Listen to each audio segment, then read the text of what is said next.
हर व्यक्ति चाहता है कि वो छोटे छोटा अमाउंट इन्वेस्ट करते रहे और वो चाहते हैं कि जब वो रिटायर्ड हो तो उसके पास करोड़ों रुपए फंड में हो। आज के टाइम में करोड़पति बहुत अच्छा लगता है, बट आज से अगर हम बात करें 20 साल 30 साल बाद तो शायद वो करोड़पति का वैल्यू करोड़पति वाला होगा।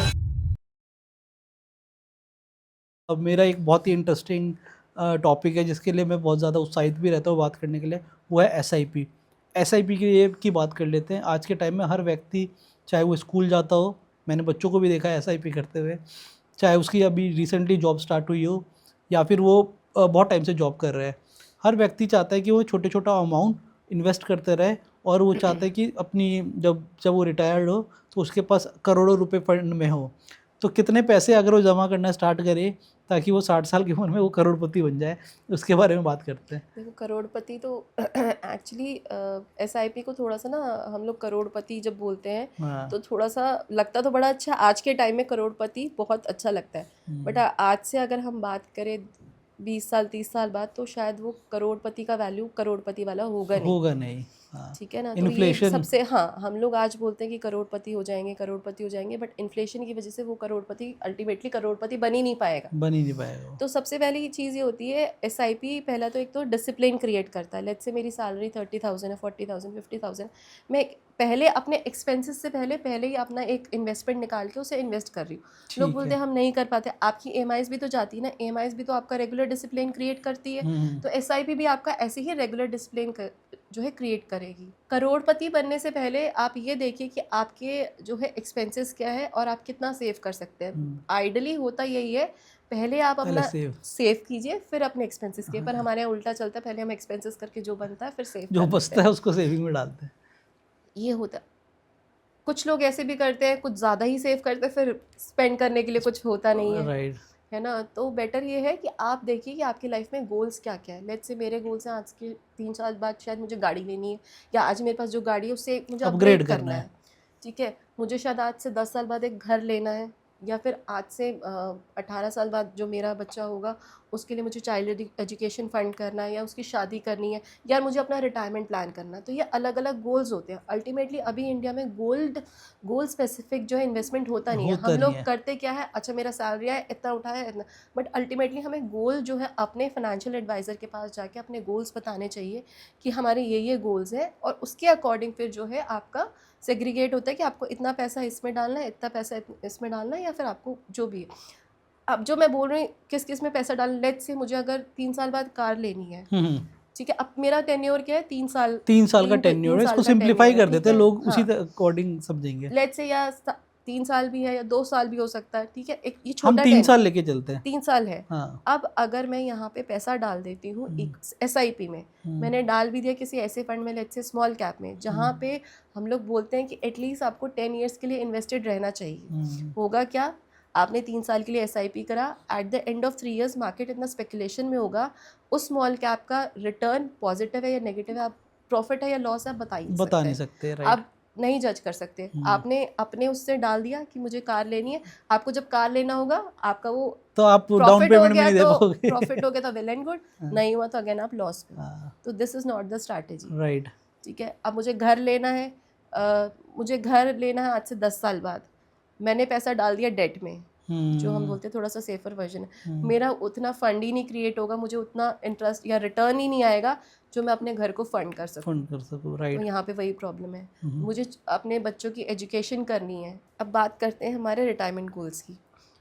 जब हम रिटायरमेंट क्रिएट करते हैं तो हम लेते हैं कि शायद हम आज 30 के हैं, या क्योंकि रिटायरमेंट हमें एक थोड़ी सी मेच्योरिटी आ जाती है, तभी समझ आता है कि हमारा रिटायरमेंट भी आएगा। तो लेट्स से मैंने 30 पे शुरू करा, अब 30 पे जब मैं शुरू कर रही हूँ तो इस बीच में मेरे बहुत सारे गोल्स आएंगे। अभी मेरा अर्निंग पीरियड चल रहा है, एक टाइम के बाद मेरा रिटायरमेंट पीरियड क्लोज आ जाएगा। मैंने इक्विटी से शुरू करा, इक्विटी में रिटर्न्स अच्छे थे, मैं 10 साल 20 साल इन्वेस्टेड रही, बट जैसे ही मेरा रिटायरमेंट पीरियड आएगा 20 साल में मेरा रिटर्न जो है अच्छा बन जाएगा, बट जैसे ही मेरा रिटायरमेंट पीरियड आता है उस टाइम पे मेरी अर्निंग कैपेसिटी जो है वो कम होने कम हो लगेगी, जाएगी। ठीक है।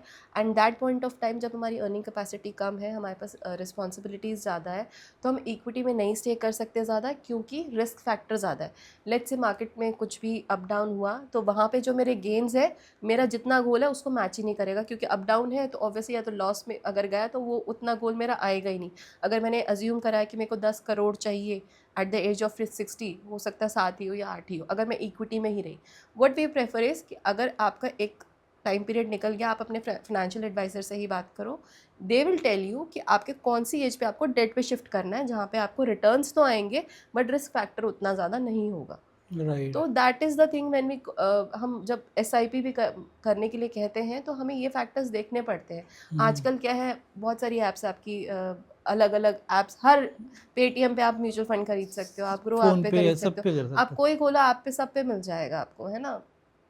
बट आपको कैसे इन्वेस्टेड रहना है, कहाँ इन्वेस्टेड रहना है, कितना रहना है, कौन से सेक्टर में इन्वेस्ट करना है। लेट्स से मेरी बहुत अच्छी रिस्क टेकिंग कैपेसिटी है तो उसके लिए सेक्टर्स फंड्स बड़े अच्छे होते हैं, क्योंकि वहाँ पे वी हैव मतलब मोस्ट ऑफ द पीपल जो इस सेक्टर में काम कर एज अ फाइनेंशियल एडवाइज़र काम कर रहे होते हैं, उन्हें पता है कि कौन सा सेक्टर बूम करेगा। जैसे अभी हमने बात करी कि अभी हम लोग मैन्युफैक्चरिंग कर रहे हैं इलेक्ट्रॉनिक्स, उसमें तो इलेक्ट्रॉनिक बूम करेगा, सोलर जैसे चल रहा है आजकल सोलर एनर्जी। बूम है, आयुष में जा रहा है, तो बहुत सारी ऐसी कंपनीज होंगी जो आयुष से रिलेटेड है वहाँ, तो we take into that consideration, और तब फिर सेक्टर फंड में जो है इन्वेस्ट कराते हैं। वहाँ पे जब इन्वेस्ट करा, वी नो कि यहाँ पे बूम होगा तो ऑब्वियसली सेक्टर जो है फिर ऊपर जाएगा।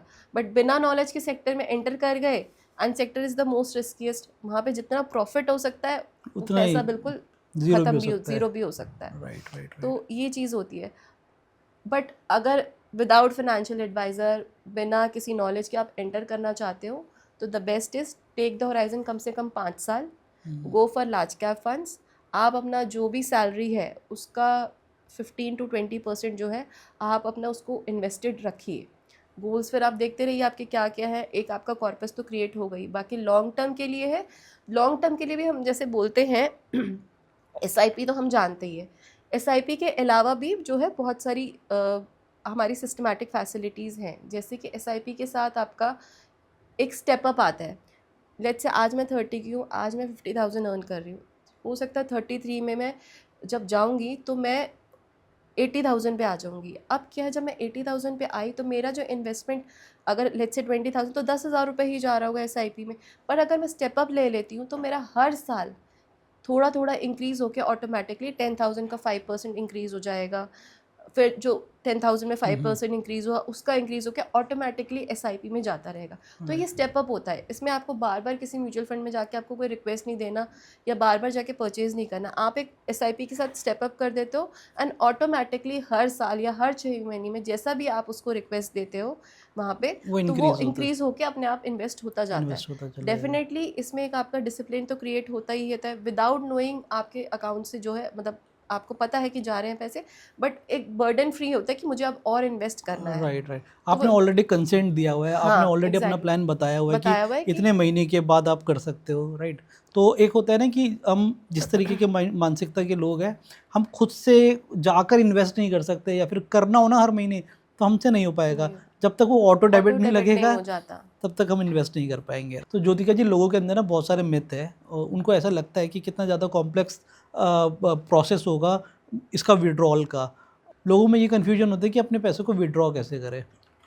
देखिए म्यूचुअल फंड इसका भी आपको बहुत अच्छा ऑप्शन देता है, वो भी सिस्टमैटिक है। लेट्स से मैंने एक कॉर्पस अक्यूमुलेट करा 1 करोड़ का एट द एज ऑफ 60। अब मेरा रिटायरमेंट है, मुझे पूरा पैसा विड्रॉ नहीं करना, या लेट्स से मुझे पूरा पैसा भी विड्रॉ करना है तो वो मैं कर सकती हूँ एट वंस, बट मुझे नहीं करना। मुझे चाहिए हर महीने मेरे अकाउंट में 50,000 का अमाउंट, जो मेरे एक्सपेंसेस है उतना अमाउंट मेरे अकाउंट में आ जाए।